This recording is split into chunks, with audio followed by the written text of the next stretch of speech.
Os perigos da eletricidade. Mais de 700 pessoas morreram eletrocutadas no Brasil em 2017. Esses produtos irregulares, eles são recolhidos porque eles são um risco para o consumidor, para a sociedade. Posteriormente, eles são inutilizados, né? E tanto o comércio quanto o fabricante ou importador, eles são penalizados. No interior de São Paulo, uma fabricante de plugs e tomadas recorreu da multa recebida e perdeu.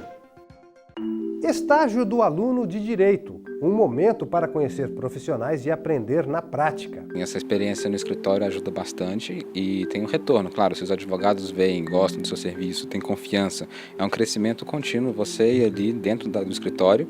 Mas é preciso supervisão de um advogado.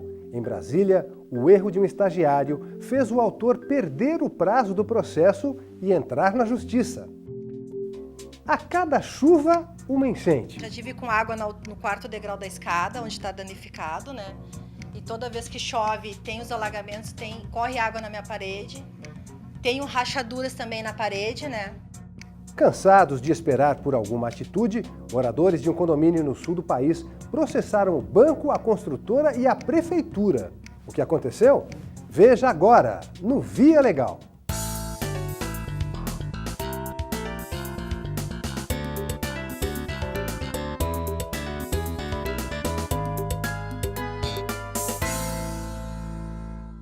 Mais de 700 pessoas morreram eletrocutadas em 2017 no Brasil. O número assustador é da Associação Brasileira de Conscientização para os Perigos da Eletricidade. Alguns riscos podem ser prevenidos em casa, com o uso de tomadas certificadas. No interior de São Paulo, uma empresa que fabricou plugs e tomadas sem as exigências do Inmetro foi multada e condenada nos tribunais. 2 pinos, 3 pinos. No Brasil existem vários tipos de tomadas e plugs e por isso muitos consumidores ainda têm dúvidas. Josevando trouxe até um eletricista para ajudar na hora da compra. Que a gente compra, né? A hora que você vai instalar em casa, você não sabe e aí vem a situação de problemas, né? Geralmente acontece isso. As pessoas não têm informação, né?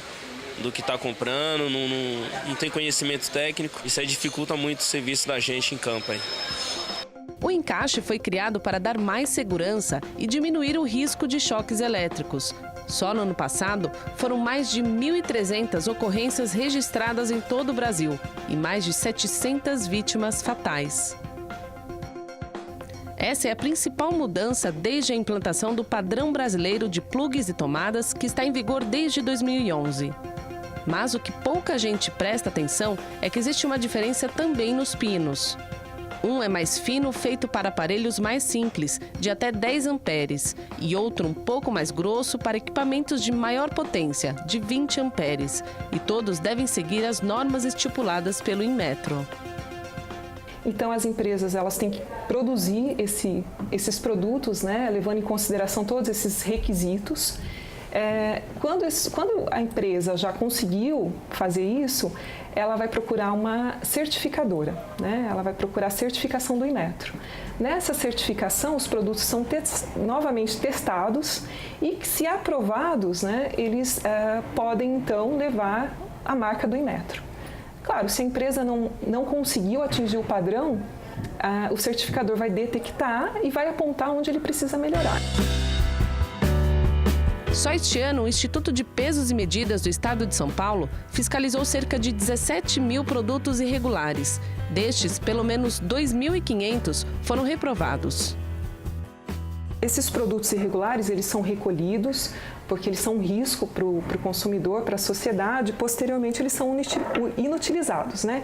E tanto o comércio quanto o fabricante ou importador, eles são penalizados, né? Principalmente através de multas. Além de, claro, perder o produto, também são penalizados com multas. Tanto os fabricantes como as lojas devem respeitar as regras e, se não cumprirem, podem ser multados em até R$1,5 milhão.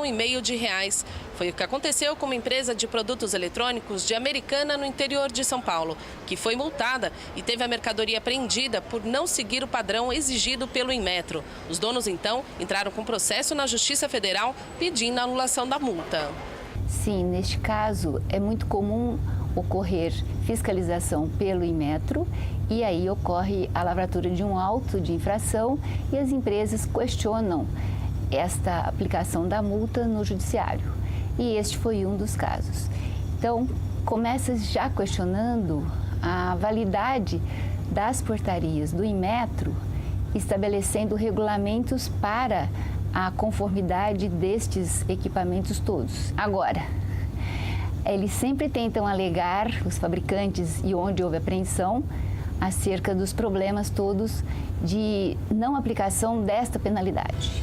A primeira instância manteve a punição. A empresa então recorreu ao Tribunal Regional Federal da Terceira Região, alegando que não tinha responsabilidade pelos produtos que já estavam nas lojas. Esta desembargadora que analisou o caso manteve a decisão e afirma que se baseou na portaria do Inmetro, que determina que a responsabilidade é da empresa. Por isso, a multa deve ser aplicada.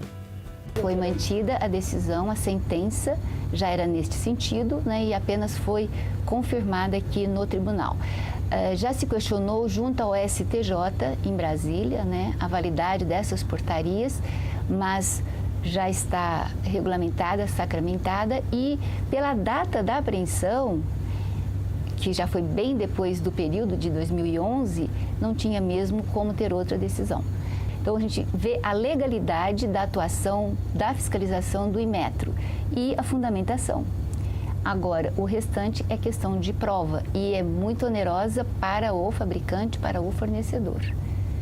Transfere-se a ele toda essa responsabilidade. O presidente do Sindicato do Comércio Varejista de Materiais Elétricos do Estado de São Paulo afirma que a condenação da Justiça é importante para garantir a segurança do consumidor, mas que o mercado informal também é um problema que atrapalha o setor. O fabricante, ele tem a obrigação, ele se compromete a seguir as normas técnicas brasileiras, né? E este padrão está dentro das normas técnicas brasileiras. E ele tem que cumprir todas essas normas, o produto tem que ser testado. Para o comércio é importante ele vender, porque o comércio também é multado se vender um produto não certificado, né? Acontece que o Inmetro fiscaliza só o comércio especializado, ele não fiscaliza os camelôs. Se aqui andando na rua até o Teatro Municipal, você vai ver inúmeros camelôs vendendo isso daqui.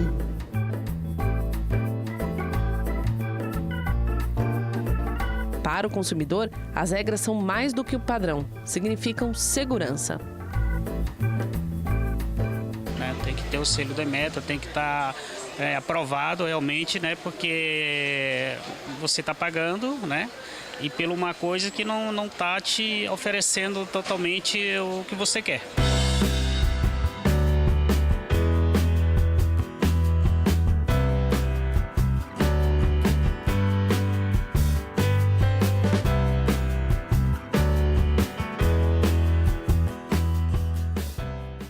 Comprar um imóvel e depois descobrir que irá conviver com uma enchente a cada chuva. Isso aconteceu com moradores de um condomínio no sul do país. Cansados de esperar por providências que nunca chegavam, eles decidiram processar o banco, a construtora e a prefeitura. O resultado você vê na reportagem de Marcelo Magalhães. O sonho da casa própria nem sempre tem um final feliz. O tempo que a gente demorou para conseguir a casa, achou que era realmente o sonho de casa própria, descanso eterno, mas não foi. Neste condomínio em Porto Alegre, os transtornos chegam a cada chuva forte. Já tive com água no quarto degrau da escada, onde está danificado, né? E toda vez que chove, tem os alagamentos, corre água na minha parede. Tenho rachaduras também na parede, né? Na casa ao lado, mais problema. Chega a entrar água pra cá ou não? Agora não mais. Mas entrou? Entrava. A rachadura é aqui, ó. Toda essa parte aqui, ó. O meu irmão passou uma massa, eu acho que uma massa corrida. Isso. E passou uma tinta só pra maquiar, porque não tem como arrumar isso aqui, né? E não precisa a gente caminhar muito aqui no condomínio, que fica na zona sul de Porto Alegre, para a gente perceber que alguns problemas ainda persistem. Seu Luiz, nós estamos a menos de 10 metros aqui da sua residência. Nesse local aqui, o que deveria ter sido construído? Aí ia ser construído uma estação de tratamento de esgoto, isso há 3 anos atrás. Só que nesses 3 anos atrás, aí se tornou um jogo de empurra. A Caixa empurra para a administradora empurra para a empleiteira. E nós estamos no meio do fogo. A obra que seu Luiz se refere é uma estação de tratamento de esgoto, que vai evitar os constantes alagamentos. O condomínio é vinculado ao Fundo de Arrendamento Residencial da Caixa e tem 216 casas. 2006. E desde então? Desde então é só sacrifício, enchente. Cansados de contratar serviços de drenagem a cada chuvarada, metade das famílias entrou com ação na justiça contra a Caixa e a construtora. Os moradores alegam que os valores gastos com reparos ao longo desse período chegariam a R$ 350 mil. Por isso, eles pediram indenização por danos morais e materiais. Tiveram um dano material muito forte, com perdas dentro das suas casas, com perdas de imóveis, com a própria residência deteriorada, com problemas nas partes de aberturas, piso, escadas, né? E isso trouxe um dano muito grande para dentro das residências. O segundo foi o dano moral, né? Estes clientes, eles sofreram um dano moral muito grande, muitos tiveram doenças respiratórias, tiveram contato com animais, com ratos, com baratas, e isso trouxe para eles problemas, inclusive na saúde. No processo, a construtora alega que muitas casas foram invadidas antes da entrega da obra.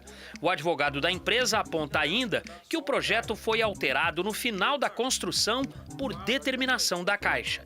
Desconhecemos a razão pela qual a Caixa resolveu alterar o projeto original. Foi alterado, aumentando o custo e assim por diante. Quando esse projeto se encaminha, então, já para o seu final, aí com algo em torno de 98% da obra concluída, há invasão, houve uma invasão. Uma perícia constatou que os problemas não seriam provocados apenas pelos alagamentos, mas também por vícios na construção. O juiz que analisou o caso condenou a Caixa e a empresa a consertar as casas e indenizar as famílias por danos morais e ainda pagar R$ 175 mil ao condomínio. A primeira obrigação para que o fundo, o FAR, ele reforme todas as residências envolvidas, né? Foi nomeado um perito para fazer um levantamento do que tem que ser retificado. Um segundo, a condenação para ressarcir despesas que foram realizadas e comprovadas nos autos pelo condomínio. E uma terceira que diz respeito ao abalo moral, né, ao sofrimento dessas pessoas que receberam suas moradias em condições não adequadas ao uso e habitação. Procurada, a Caixa não se manifestou. A Prefeitura de Porto Alegre também foi condenada a instalar a rede de esgoto nas proximidades do condomínio. Esse tipo de empreendimento, até pelo tamanho, pela estrutura, há uma conjugação de entes públicos envolvidos, né, e que devem atuar dentro de suas atribuições previstas na Constituição, de modo a perfectibilizar a boa entrega do empreendimento. Espera-se que com essas obras se resolva o problema. Enquanto isso não chega, os moradores do residencial esperam por dias melhores. Eu acho que é uma decisão justa até, né? Porque a gente pegou os imóveis já depredados. Fazer o quê? Onde a gente tem onde morar é aqui, né? Então a gente tem que se conformar. Eu até gosto do bairro, mas as casas podiam estar bem melhores, né? Com certeza. Essa decisão da justiça, só quando a gente vê que foi dada a sentença mesmo e se eles vão concluir o que foi feito. Porque muitas casas aqui, os moradores que tinham mais condições, foram fazendo suas reformas para poder sobreviver.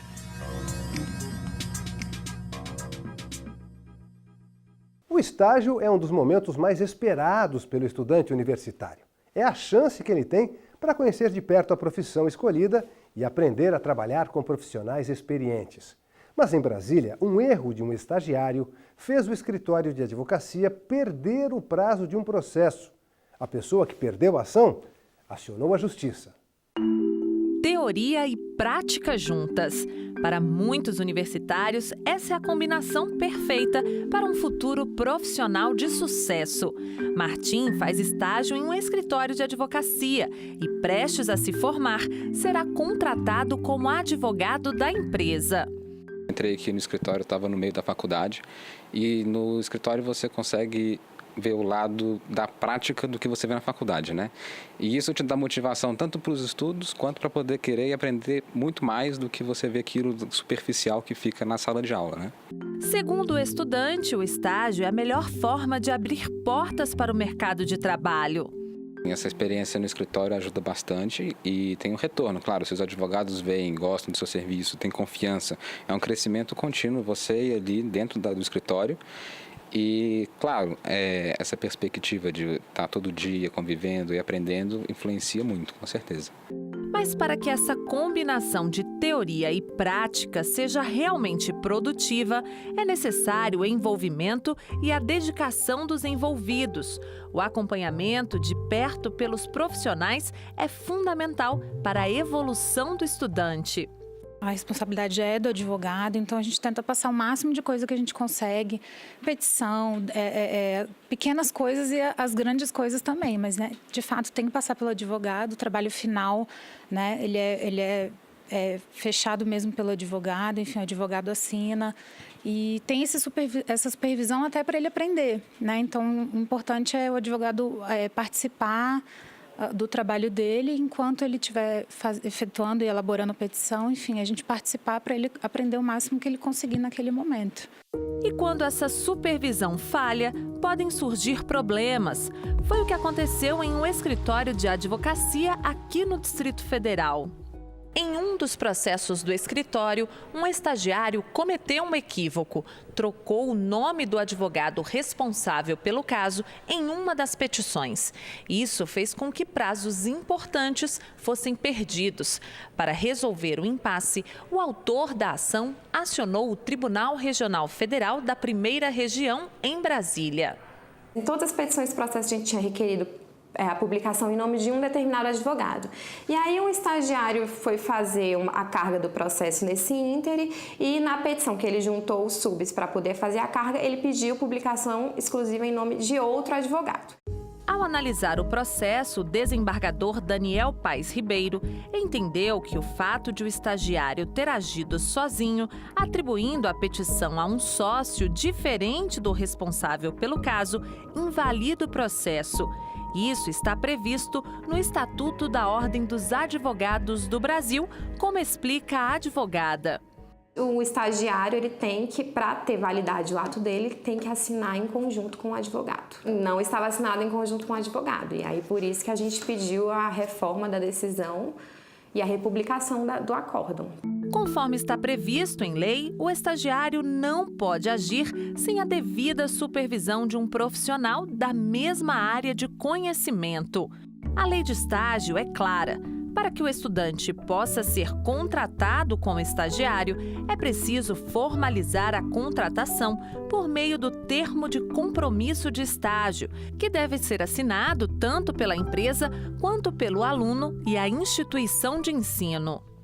Nós temos o contato com o estudante que precisa formalizar esse vínculo por meio de um contrato. Então, ele procura a coordenação de curso para assinatura deste contrato e uma das tarefas da coordenação de curso é fazer a leitura do contrato, verificar a regularidade do contrato, tipo de atividade que vai ser desenvolvida, se é compatível com a atividade de formação do estudante, né, para o seu aprimoramento prático e teórico.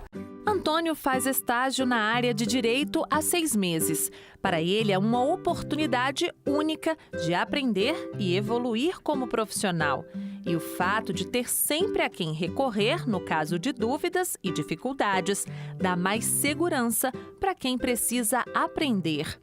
Tem sim puxão de orelha de vez em quando, mas a gente tem uma posição, como estagiário, tem uma posição bastante confortável, né? Porque se tem alguma coisa que a gente acha que não caminha bem, não sabe se fez certo, a gente tem alguém a quem recorrer para nos passar as instruções de como tem que ser feito.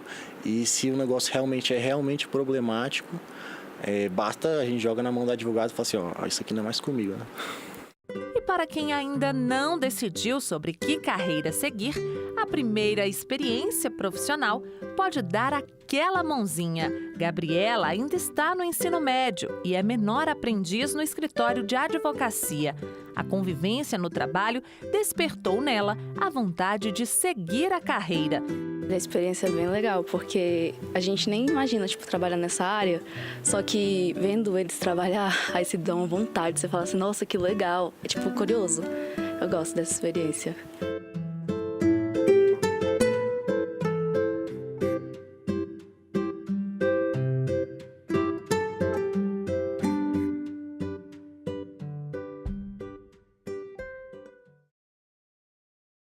Veja os detalhes da Lei do Estágio no site do CIEE. Lá tem uma cartilha que esclarece sobre direitos e deveres. A lei vale para estudantes de qualquer curso. É isso, o Via Legal fica por aqui. A gente volta na semana que vem com outras decisões da Justiça Federal. Gostou de uma matéria? Quer ver de novo? Mostrar para um amigo? Acesse as nossas redes sociais.